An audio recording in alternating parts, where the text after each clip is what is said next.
हरियाणा के मुख्यमंत्री एवं लाडवा से भाजपा उम्मीदवार नायब सिंह सैनी हर बार की तरह अपने चुनावी अभियान की शुरुआत इस बार भी गीता की जन्मस्थली ज्योतिसर से करने के लिए पहुंचे। ज्योतिसर में उनके साथ राज्य मंत्री सुभाष सुधा ने भी पूजा अर्चना की और प्रदेश में तीसरी बार भाजपा की सरकार बनने की कामना की। उन्होंने ज्योतिसर तीर्थ पर मन्नत का धागा बांधा और तीर्थ की परिक्रमा करने के पश्चात पत्रकारों से बातचीत भी की। पत्रकारों से बातचीत करते हुए उन्होंने प्रदेश में तीसरी बार भाजपा की सरकार बनने का दावा किया। उन्होंने कहा कि शीर्ष नेतृत्व द्वारा सोच समझकर पहली लिस्ट जारी की गई है। सीएम ने भाजपा द्वारा कई नेताओं के पार्टी छोड़ने को लेकर पूछे गए सवाल पर कहा कि कोई भी नेता पार्टी नहीं छोड़ रहा। जिस नेता की जो भी नाराजगी है उसे मिलकर दूर किया जाएगा। इसके अलावा उन्होंने कांग्रेस पर भी जमकर तंज कसे। क्या कुछ मुख्यमंत्री ने कहा, सुनिए। देखिए, भारतीय जनता पार्टी केंद्रीय नेतृत्व ने बहुत ही सोच समझ करके विचार करके प्रत्याशियों को उतारा है। सभी प्रत्याशियों को मैं बहुत बहुत बधाई और शुभकामनाएं देता हूं। पहली लिस्ट जारी हुई है। पहली लिस्ट में 67 हमारे विधानसभा क्षेत्रों से प्रत्याशी आए हैं। सभी को मैं बहुत बहुत बधाई देता हूं। आज हरियाणा प्रदेश की जनता का आशीर्वाद, हरियाणा प्रदेश के लोगों का प्यार आज भारतीय जनता पार्टी के साथ है। पिछले 10 वर्षों में ये डबल इंजन की सरकार ने जो काम किए हैं, आज हर व्यक्ति उस बात की चर्चा कर रहा है।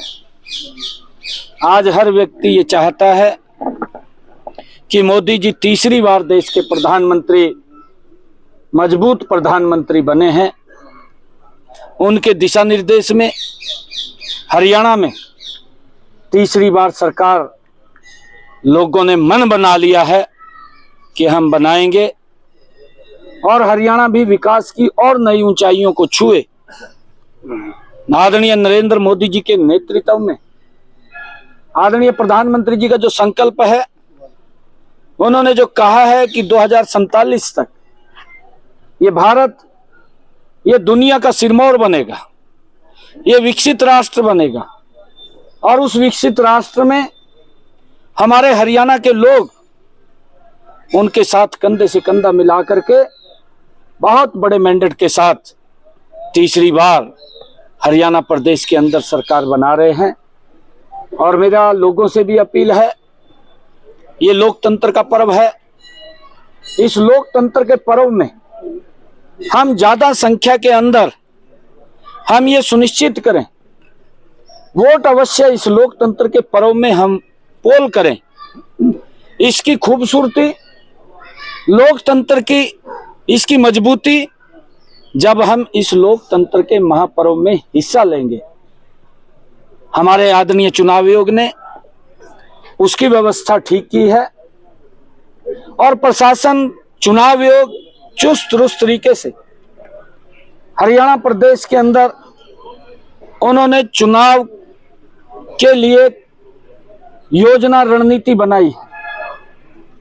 हम सब भी इस शांति प्रिय ढंग से, प्रेम प्यार से ये चुनाव संपन्न हो, उसके लिए हम सब मिलकर के काम करें। और मैं ये प्रदेशवासियों को कहना चाहता हूं कि इस हरियाणा प्रदेश के विकास में, इस देश के विकास में हम ज्यादा से ज्यादा मतदान करें। जो हरियाणा प्रदेश के लोगों ने एक मन बनाया है कि तीसरी बार भारतीय जनता पार्टी की सरकार बड़े मैंडेट के साथ हरियाणा प्रदेश में बन रही है, उनका आशीर्वाद लेने के लिए आज मैं भगवान श्री कृष्ण की इस पवित्र भूमि, जहां पर उन्होंने सर्व मानव जाति के लिए गीता का संदेश दिया, आज वो आशीर्वाद यहां लेने के लिए मैं आया था। और यहाँ से आज पूरे हरियाणा प्रदेश के अंदर हमारा चुनाव प्रचार चल भी रहा है। इसको और, क्योंकि हमारी लिस्ट 67 लोगों की जारी हुई है, इसको और गति से हम करने का काम करेंगे। जल्दी ही दूसरी लिस्ट भी, उसके ऊपर भी मंथन विचार हो रहा है और जल्दी ही दूसरी लिस्ट भी जारी हो सीएम साहब अगर बात करें, पहले सोची आते ही भारतीय जनता पार्टी में बगावत शुरू हो गई है, इस्तीफे का दौर शुरू हो गया सर। कर्णदेव कम्बोज ने कहा कि गद्दारों को टिकट दी गई है, इसलिए उन्होंने पार्टी हाईकमान को भी एक पत्र लिखा। अब देखिए, हम बात कर रहे हैं, हमारे किसी ने पार्टी नहीं छोड़ दी भाई, किसी ने पार्टी नहीं, हमारे सीनियर लीडर हैं, हमारे सीनियर लीडर हैं, हमारे सीनियर कार्यकर्ता हैं। होता है कमल का फूल एक जगह जाएगा, वो दो जगह नहीं जा सकता, क्योंकि एक फूल है, लेने वाले कई हैं, देना एक को है। हम समझाएंगे ना, ऐसा नहीं है। हमारे सीनियर लीडर हैं कर्णदेव कम्बोज जी, लक्ष्मण नापा जी हमारे विधायक रहे हैं, ऐसा नहीं मजबूत विधायक है। और सरकार आएगी, हम मिलकर के सब काम को आगे बढ़ाएंगे ना। और हरियाणा प्रदेश के विकास के अंदर हमारे सभी कार्यकर्ता, हमारे सभी नेता एकजुटता से तीसरी बार सरकार बना रहे हैं। रीजनल पार्टी जो है वो कह रही हम चाबी बनेंगे सत्ता की, तो क्या लगता है रीजनल पार्टी का अस्तित्व अब भी है, इनेलो है या जेजेपी ऐसी पार्टी? देखिए, हर व्यक्ति अपने अपने तरीके से काम करता है और हर व्यक्ति सरकार के दावे भी करता है। अगर हम कांग्रेस की तरफ देखें, कांग्रेस भ्रष्टाचार में लिप्त है और ऐसी पार्टी से समझौता कर लिया है कि जो उससे बड़ी भ्रष्टाचारी है।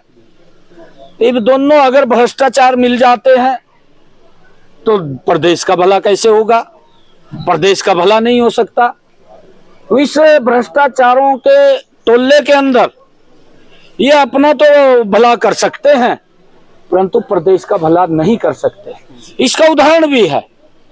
अगर हम जो झूठ कांग्रेस ने बोला था, वो झूठ बोल करके हिमाचल में सत्ता में आ गई, थोड़ी सी वहां की कहानी भी दिखाई दी लोगों को, भाई ये हाल तो क्या, अभी तो लंबा समय नहीं होया है, थोड़ा सा बताई दियो, बताना आपका फर्ज है। वहां झूठ बोल लिया था, ये भी कहा था भी हर साल 1 लाख नौकरियां देने का काम हिमाचल प्रदेश सरकार युवाओं को करेगी। आज तक वहां पर वो मुख्यमंत्री भी मुकर गया बेचारा, और हमने तो कोई ऐसा वायदा नहीं करा था। या तो राहुल गांधी झूठ बोल रहा है या फिर वहां का मुख्यमंत्री झूठ बोल रहा है, दोनों में से तो कोई ना कोई झूठ बोल रहा है।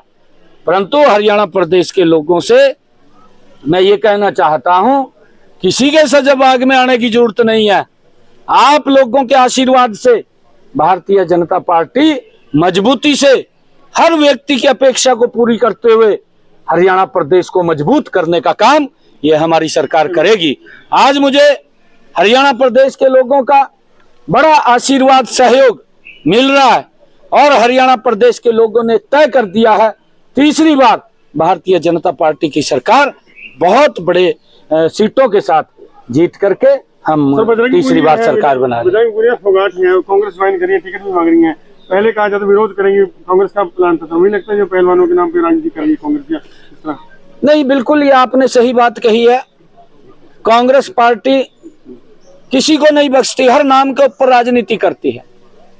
वो किसानों के नाम के ऊपर राजनीति करती है, वो पहलवानों के नाम पर राजनीति करती है, वो सैनिकों के नाम के ऊपर राजनीति करती है, महिलाओं के नाम के ऊपर राजनीति करती है, गरीब के नाम के ऊपर राजनीति करती है और सबका शोषण करती है। ये कांग्रेस के डीएनए के अंदर है। आप उसका अगर डीएनए टेस्ट कराएंगे तो उसके डीएनए के अंदर है कि उसने महिलाओं का शोषण किया, युवाओं का शोषण किया, किसान का शोषण किया, गरीब का शोषण किया। और वो मैं ये देख रहा हूं कि ये जो राहुल गांधी और कांग्रेस के नेता हैं, ये अपने नेताओं का भी शोषण करते हैं। अभी देखना आप, उनका भी शोषण करते हैं, कार्यकर्ताओं का भी शोषण करते हैं। आप लाडवा कब शुरू करेंगे प्रचार? लाडवा में कब जाएंगे? लाडवा में कब होंगे? विधानसभा में जनसभा लग गया। नहीं, देखिए मैं जा ही रहा हूँ, कल भी लाडवा में था मैं, कल भी मैं लाडवा के अंदर गया था। कुछ वहाँ एक दुखद घटना बड़ी हो गई थी, उस निमित्त मैं लाडवा के अंदर गया था। परंतु लाडवा के लोग बड़ा स्नेह और प्यार करते हैं। मैं जब सांसद रहा था तब भी यहाँ के लोग बहुत ही स्नेह और प्यार करते हैं। मुझे पूर्ण विश्वास है कि लाडवा की सरदारी का बड़ा आशीर्वाद मिलने जा रहा है और मेरी भी अपेक्षा है कि लाडवा के विकास के कोई कोर कसर हम नहीं छोड़ेंगे। हम विकास की गति में लाडवा को अग्रणी भूमिका में लेकिन बाद में फिर लाडवा नहीं, मैं सारी जगह से चुनाव लड़ रहा हूँ। मैं करनाल से भी कमल के फूल पे चुनाव लड़ रहा हूँ, मैं थानेसर से भी कमल के फूल पे चुनाव लड़ रहा हूँ, मैं 90 की 90 विधानसभाओं के ऊपर कमल के फूल के ऊपर चुनाव लड़ रहा हूँ। मैं ये हरियाणा प्रदेश के जागरूक जनता, सम्मानित जनता, जिनका इतना बड़ा आशीर्वाद मिल रहा है, आज आपका भाई बेटा आपसे एक बात कह रहा है कि किसी प्रकार की कोई चिंता की आवश्यकता नहीं है। 90 के 90 कमल के फूल के ऊपर आदरणीय नरेंद्र मोदी जी और आपका बेटा ही चुनाव लड़ रहा है, आपका भाई ही चुनाव लड़ रहा है। आप मजबूती से जिताने का काम करेंगे। आगे की जिम्मेवारी डबल इंजन सरकार की है। आदरणीय मोदी जी के नेतृत्व के अंदर हरियाणा प्रदेश के अंदर हम विकास की नई ऊंचाइयों को मोदी जी कहना यही है कि 2000 ऐसा नहीं है, ऐसा नहीं है। पार्टी के अंदर लोग आते हैं, शामिल होते हैं, ये पार्टी है और लोगों के आशीर्वाद सहयोग से ये काम करती है। आज आप देख रहे हैं, अगर 10 वर्षों के कार्यकाल का कांग्रेस के और हमारे का अंतर देखेंगे, जमीन आसमान का अंतर नजर आएगा, क्योंकि कांग्रेस के शासन में भ्रष्टाचार गति से बढ़ता है, कांग्रेस कमीशन मोड में काम करती है और Bharatiya Janata party mission mode के अंदर काम करती है। धन्यवाद। दैनिक सवेरा के लिए कुरुक्षेत्र से विक्रम सिंह की रिपोर्ट। देश दुनिया की हर खबर सबसे पहले देखने के लिए फॉलो करें Dainik Savera TV, YouTube, Facebook, Instagram, X और व्हाट्सएप चैनल पर।